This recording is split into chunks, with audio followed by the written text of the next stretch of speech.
Welcome to Season 4 of UX Banter, your portal to insightful conversations with design illuminaries. We are back with even more engaging discussions with design leaders, delving into their experiences and inspirations. Get ready for fresh insights as we explore the latest trends and challenges in the industry. With me, your host, Dushyant Kanungo. This podcast is presented by Galaxy UX Studio and powered by Galaxy Weblinks, an Inc. 5000 organization. Hello, everyone. Welcome to another episode of the UX Banter podcast. Today, we have a guest who is truly special in every way. He is a human focused, insights driven, experience design leader, an innovation strategist helping organizations worldwide. He is a mentor at ADP List and also has close to 30 years of experience in design industry. Please welcome the founder of MVDM Designs, Mario Van der Meulen, to our podcast. Welcome, Mario. Thank you. Thank you, Dushan. I'm happy to be here. It's a pleasure to actually get in or, finally having you on the podcast because Likewise. I met you at the UX India conference. Mhm. I enjoyed the talk so much that I still have it in, specific quotes, and I'm going to use it in a LinkedIn post that I'm making about what did we learn over the conference. And Nice. with that conversation, I really thought that you are going to add a lot of insights to the team, the people, Mhm. and everybody who is going to listen to our podcast. So, welcome to the show. Thank you. So, 30 years, long time, in the industry. So, can you just briefly walk us through those 30 years that how did you went about starting out in Europe and Mm. ending up in Singapore? Yeah, I'm originally from Belgium, and I graduated graphic design BC. Those that hear me speak, this is typically how I introduce myself. I am a self-labeled graphic designosaurus because the way I learned to do my craft is actually no longer applicable. I came in the job market just when the whole switch to desktop was playing out. And so initially I felt like I was too late. I was behind on everything because every employer asked me, can you do this job on a computer? And I hadn't learned, didn't have the money to buy it. And I was a bit in conflict there. And then as it just so happened, the first real job I had not only allowed me to learn the craft on computer, it was one of those firms that we now call a startup. We didn't have a word for it back then. And they were very rapidly into digital, into internet. In fact, the company that hired me back then brought internet to Belgium. They were Belgium's first internet provider. Wow. And that was years ahead of everyone else. So I can actually take the claim that in the second year of being a designer, I designed a full e-commerce website for Europe in multi-language, multiple product categories, and with absolutely no idea what best practice would be because all this was new. So you are Belgium's first designer. I mean, Among the first digital designers of Belgium, yes. And that was initially a bit jarring because again, you fall back on how you've learned a craft, and a lot had to do with like beautiful design, sharp typography, great illustrations and imagery. And those first steps in internet, you couldn't really find a way on how to do that. And so I was really in tension with is this it? Is this the design that we can, am I a good designer? Because, it doesn't look all that great. Steep learning curve, but basically how we went about it is how we do this practice today. We listened in, we were in very close proximity with our customers, and we listened in to what worked, what were they willing to try, what was unknown for this customer when they looked at a screen, and just went from there. So we were doing customer insight-driven decision-making way back in 96 and 97. And yeah, coming up on 30 years later, still doing that today. So, what was the move from Europe to Asia? Why did that happen? Okay, so I can be like, I can put a business hat on and kind of go like, I understood that Asia was like up and coming, the emerging markets. But then I'd be BSing you. The real reason why I went to Asia is my ex-girlfriend. She's now my wife. My wife was at the time based in Taipei, Uh-huh. Filipino Chinese. And then my move was to Shanghai. I joined a media company there that started having demand for doing more than just billboard. They wanted to do packaging, brand communication, and this thing called new media, which was email marketing and websites and interactive kiosks. And that's what I could do. And that made me a very interesting hire for them.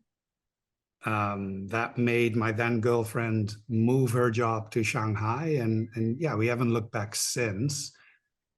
We got married 21 years ago, 22 years ago. So here we are.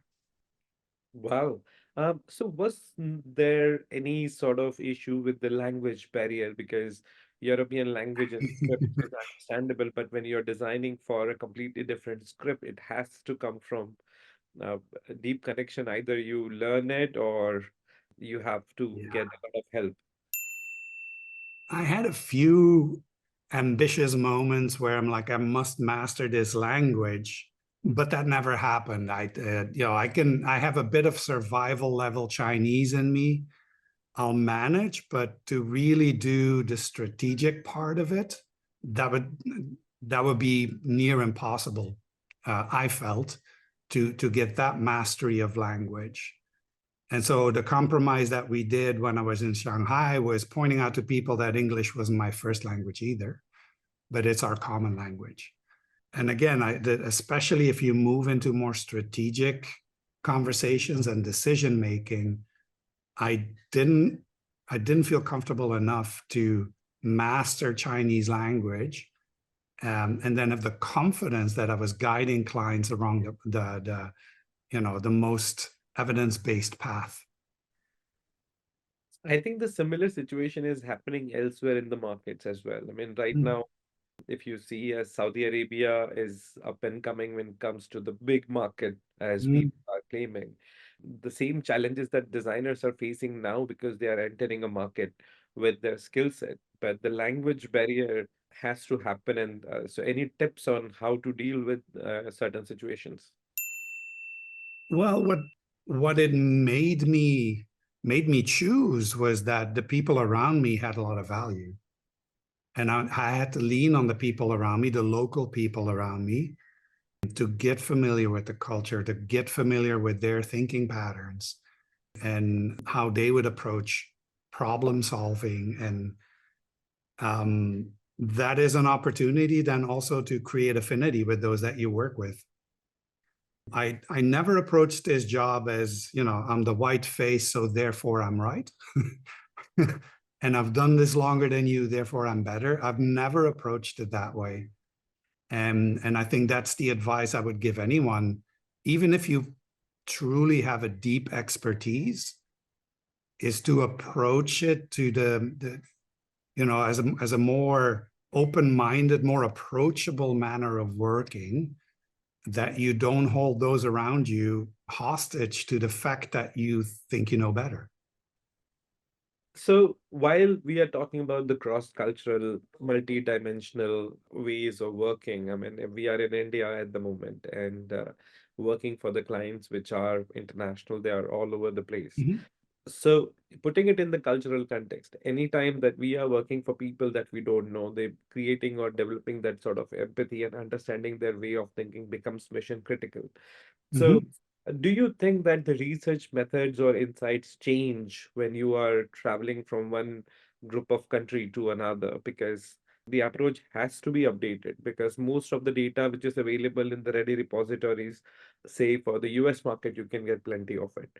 For English speaking nations, you can find something similar. But then again, if you're working something for, say, Australia, it just changes drastically because the way they are approaching, even though it's kind of similar culture, but you still get to dive deep to understand that how people are going to approach any given situation. Yeah, I think that's the beauty of our job.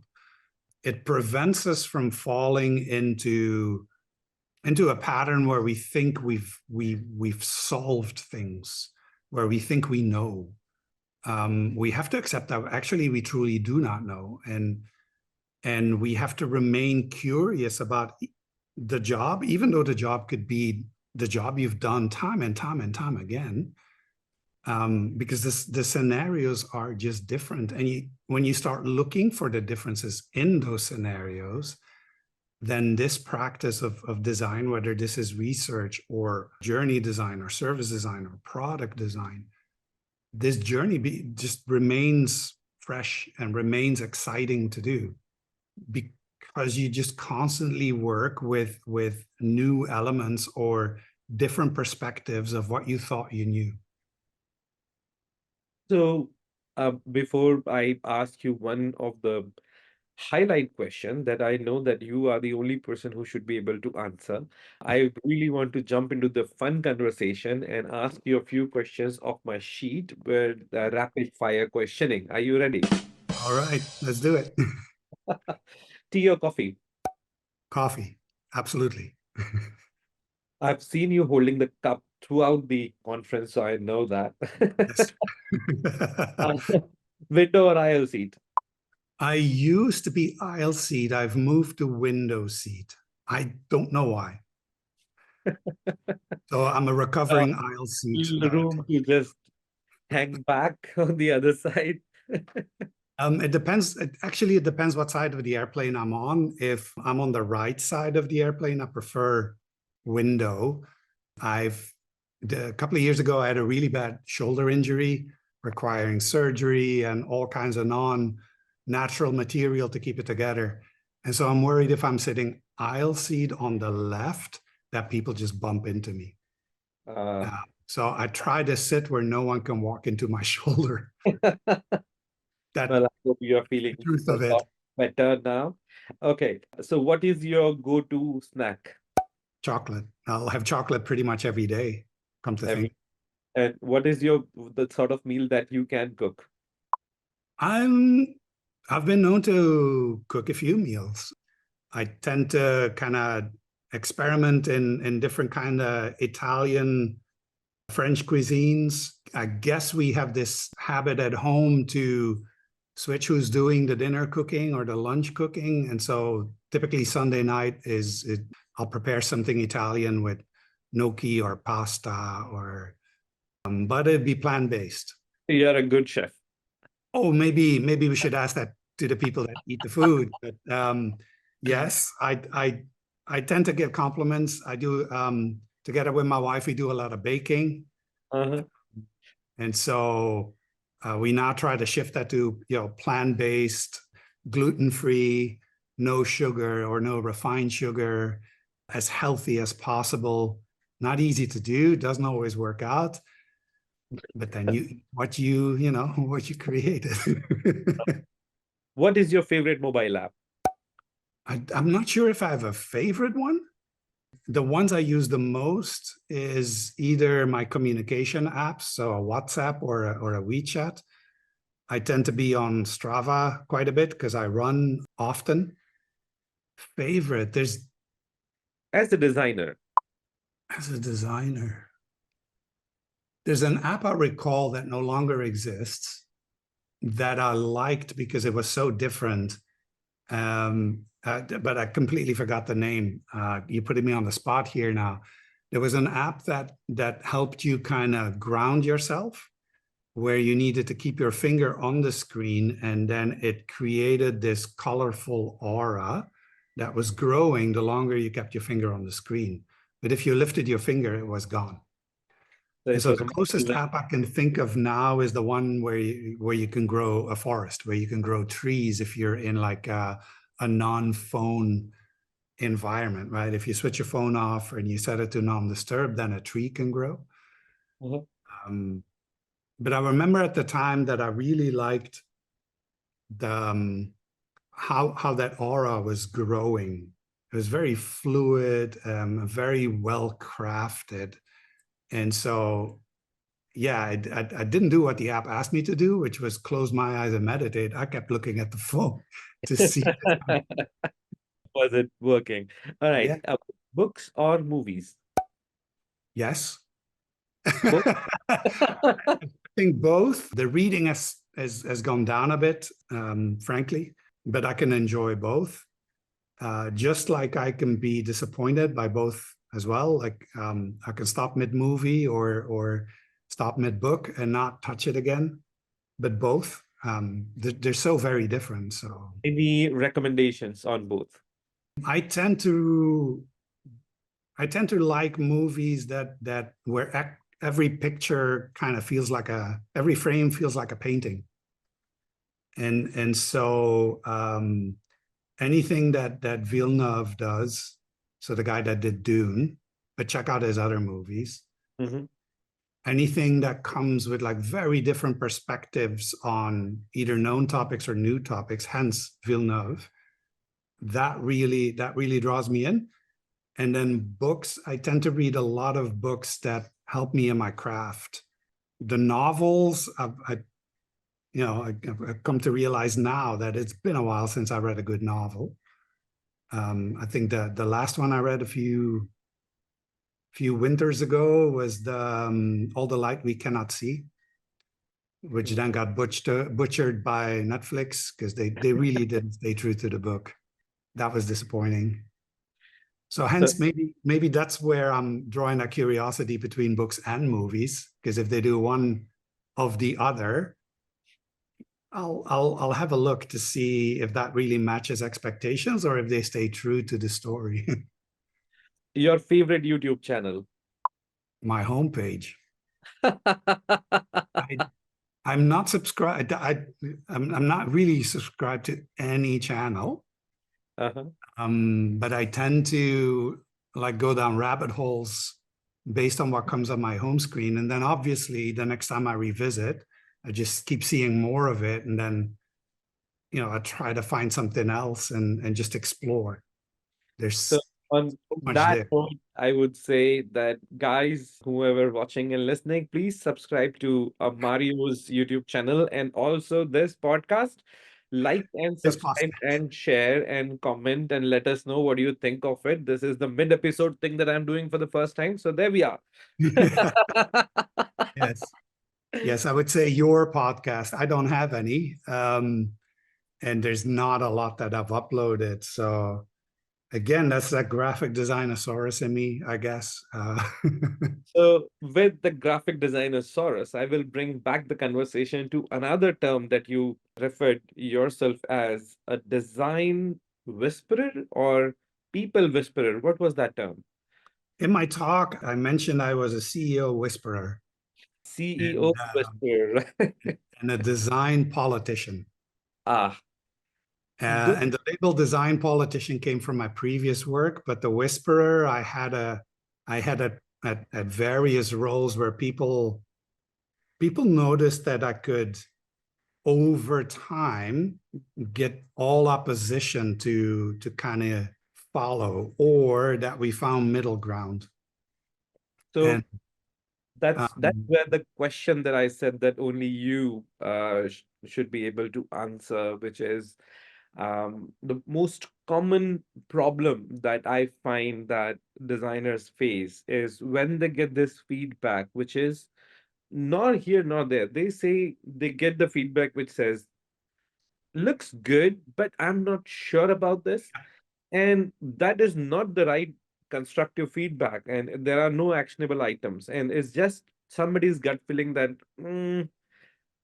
not quite. How to deal with certain situations. it's going, here we go with the typical answer, right? But it's going to depend. It's going to depend on who said that.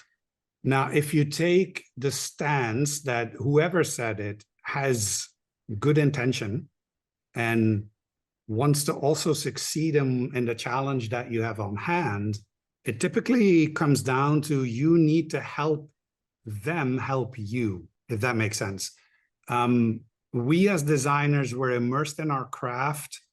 We've been educated a certain way and took cues from these teachers on how to improve our work until they said, like, yay.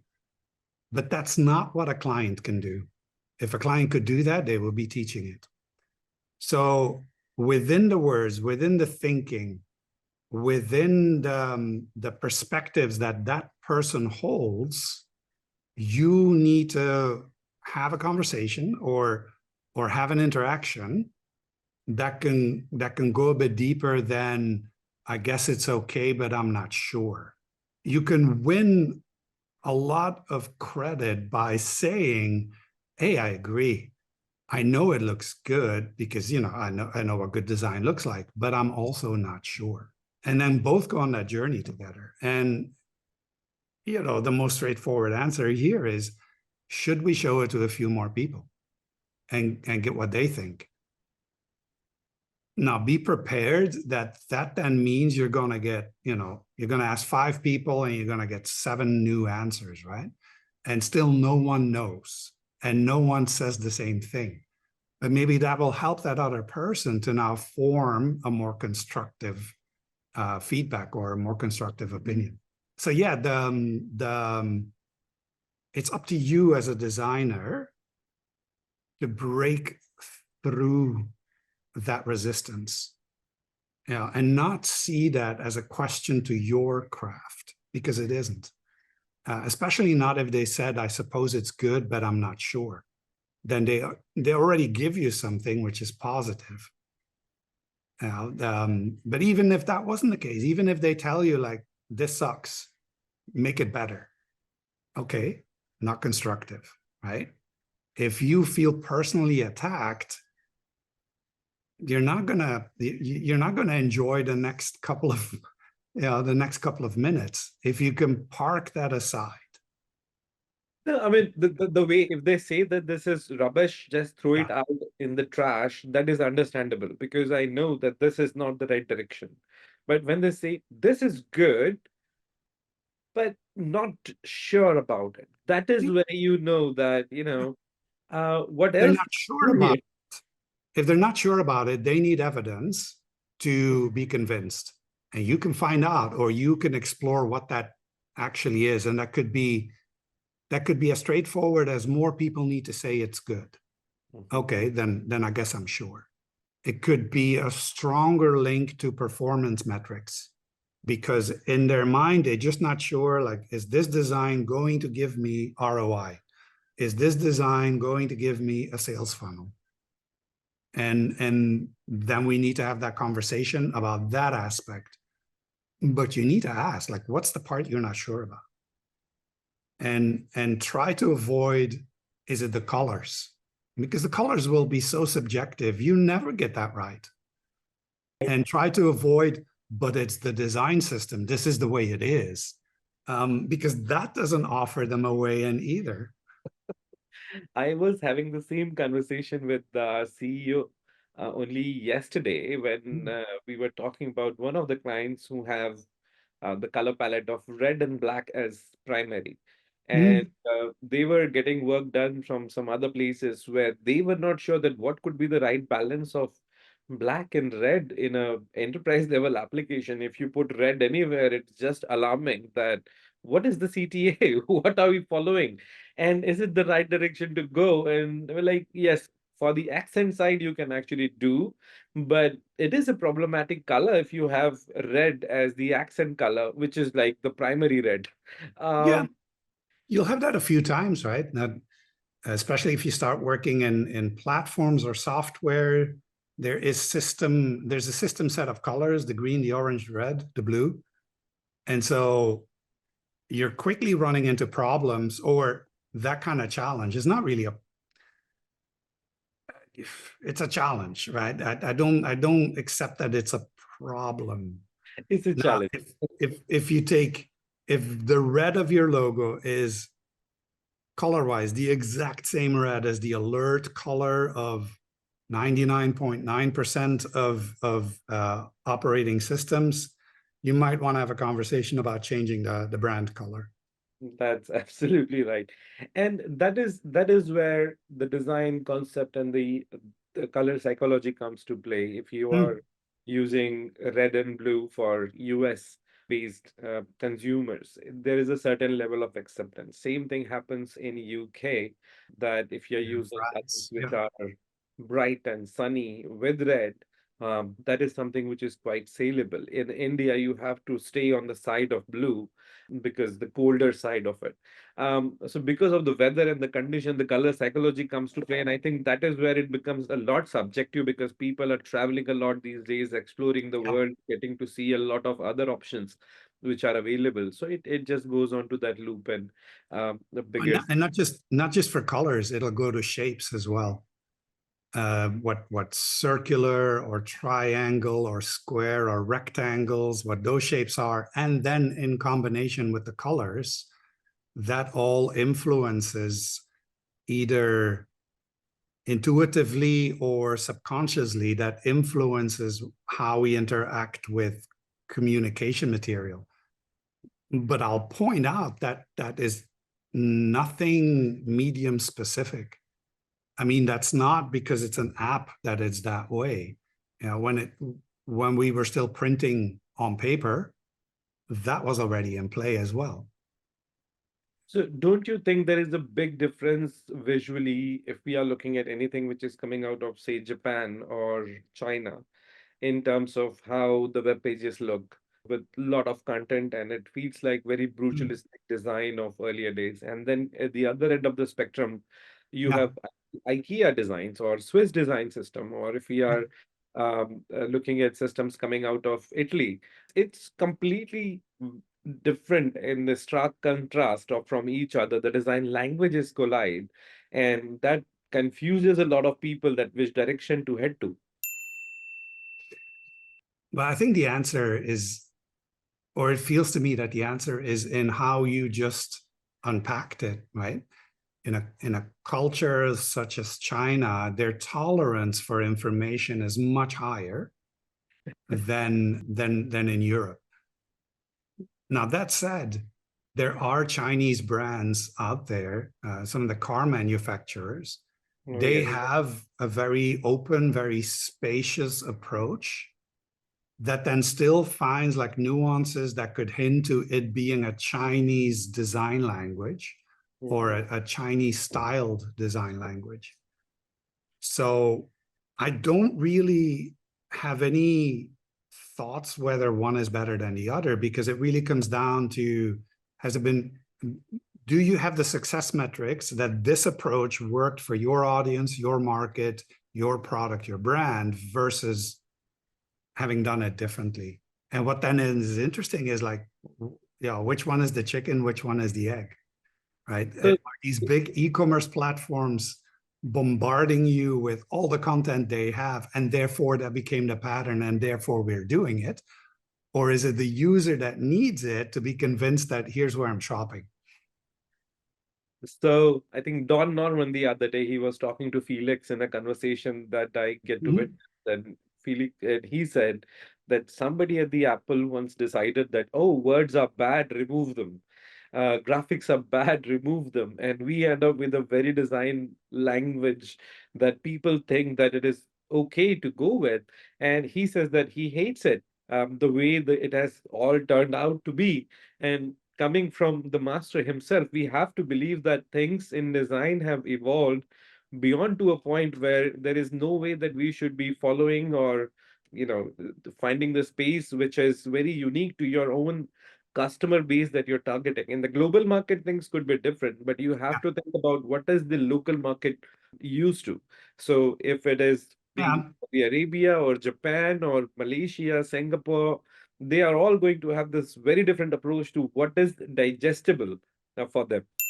you see, the other side of that discussion is that Apple is known for its design language, and they've made very purposeful decisions in what that is, typography wise, style wise, grid wise, everything, right?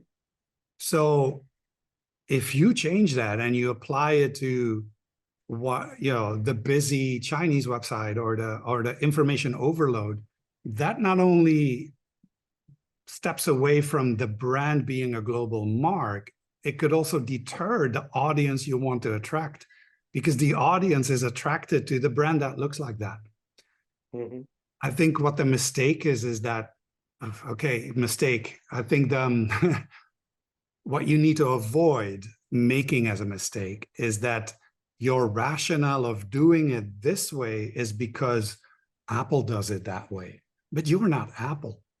Your brand should not hold the same values, the same market, the same audience, the same product, right? Otherwise, you are Apple. It's okay to draw lessons from how did Apple create a look and a feel that is Apple. And some people hate it, Don Norman. Other people love it, plenty of those. But how is that process done? How did we arrive at having such a distinct style that is recognizable? And then try apply it for your brand or for your project, even though the look could go in a completely different direction. I think the best examples of putting a contrast to it could be, well, I just said IKEA.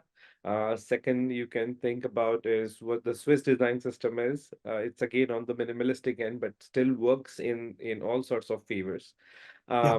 Same thing goes with Dyson. Well, the global term or the generic customization is they are the Apple of vacuum cleaners. Uh, Sure. But they have this distinctive identity which they have created, and was fortunate to work for them for a limited period of time back in my day. But the way that they are approaching things is all about the product. That you put the product in the middle, and let's say that what can we say about it, rather than just talking a lot of things and then saying in the end this is the product. They say no, Mhm. product. Now let's see what it is about. So there is just the reverse approach of Apple, but visually you can find that distinction that takes place while you're looking at any Dyson product. So it's a mixed bag, right? I mean, we are talking about two European companies and one American one. So obviously the cultural context is going to be different each time. Yeah, for me, it's a dance around vision and user insight. You need to have both. And the mistake for us UX designers would be to think that the user matters, right? The user is the only thing that matters. We must put the user in the middle of our decision making. He needs to be there, but it's not the only element that forms decisions. UX designers are not employed to find pain points, nor are visual screen designers employed to do pixel perfect buttons. We're there either working at a company or for a company to create business value. And our tools are research that can uncover pain points in which there's an opportunity to create business value. And it's a learning curve, or it's one of those reality checks that a lot of designers go through, where their research says every customer feels this is a pain point, but there is no business in it. There is no value in solving that problem. Well, then the business will decide not to tackle it. And same goes for your visual design. You can keep crafting it till ultimate perfection, but maybe it's not needed. Maybe if it works and it's intuitive enough, we're done. And a business, again, will look for that opportunity, the fastest, shortest, least effortless way to something that will give result. And that is the big hurdle, or the big mind warping step that us designers need to make. We love our craft. We're deeply into the intricacies of insight generation or problem framing or wireframing or screens. But ultimately, the consumption of that is something that creates business value. So all that is part of the decision making. Amazing. In a balance that sits between the vision of the brand and the need of Right. the customer. I If think it's too much of one, it's at the expense of the other. So it's I think that balance, and that's our role. That our as designers, that's our role, is connecting all the dots. to help businesses make decisions that create the value that they want or that they think they can, capture or expand on. So adding business value is the crux of the conversation, I believe. That's the job. That's the job. It may be behind a facade of designing really beautiful screens or print material or spatial experiences or deep insightful problem statements, but they need to deliver a business value. That it's the concept of being in business. Absolutely. So, Mario, tell me this. You are going on a tour. You are going to do a few conferences in the coming days. So, whereabouts can somebody Yes. can see you, meet you in person, get to learn more from you? London will be the first stop. Early November, I'm speaking on the 11th. There's the UX Product Week. That's a big conference. That's a 5-day event. The first 2 days are about leadership, so I'm speaking on that topic. There's a day dedicated to craft and it's UX writing, and then there's the actual the product conference days, the 2 other days. There's that, and then on the 16th, I'll be speaking with Design Drives Experience, the DDX conference. That's the first time they're in London. This is a conference that started in Munich, has moved to Dubai, has moved to San Diego, and is now in London. So I'll speak there as well. For the leadership, I'll do my talk on how to lead design and not lose your soul. For the innovation one, I will speak more around that balance of being vision driven, but also insight driven. And how do you now manage that? If you need to do both, how do you do that? And so that's a quick framework introduction that I'll do there. And both the conferences are taking place in London? Both are in London. And so the week from is the second and up to the third week of November. Those are the immediate ones. There's a few others that I'm working on in getting speaking slots. So, and what about the workshop that you take in Singapore? Any plans for getting back there anytime sooner? It is scheduled yet? Yes, the leadership, the design leadership, the one where we not lose our soul is a full day workshop. That's a program that I offer. I'm currently exploring if that could become a sort of Udemy course, and so I might do that early next year. But yeah, that's a full day where I go deeper on the topics that I introduced during a talk. So where we learn specifically on how to set different types of expectations. So there's a working affinity among us, and therefore trust through working affinity. We go deeper on what good provocations are, so you could shift all that resistance and those questions of it's good, but I'm not sure I like it. You could shift that then through these dialogues through a provocation. And then there's a third segment, which I titled Affirmations. And that's really accepting what you work with and move forward with, even if it is disagreement or a decision you do not believe in. And if you can do that, if you can move forward as a design leader with decisions that you felt are not the right ones, then you really are that catalyst of change and making things happen. And that needs a particular technique, so you can live with yourself. You could still offer the best of your craft to something that you feel is risky or you just don't see it work out. So and also avoid the position that if it doesn't work out, that you don't feel like, hey, I told you so.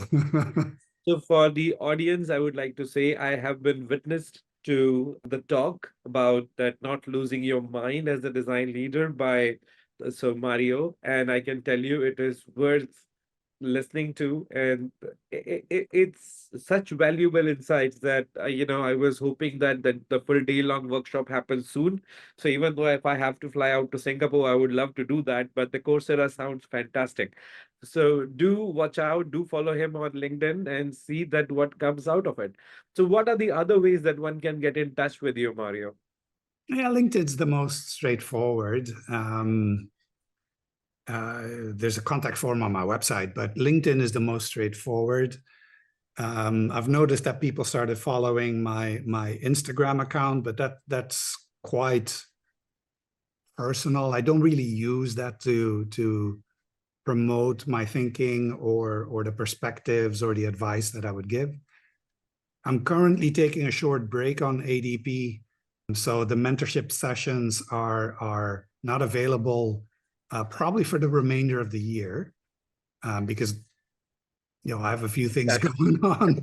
I need to manage my time a bit, and so early next year I'll pick that back up. So I would say LinkedIn, ADP second. Those are the best ways. Cool. And any advice that you want to give out to young people who are just starting out 30 years after you had your first day as a designer? Well, it's a journey. It's not a race.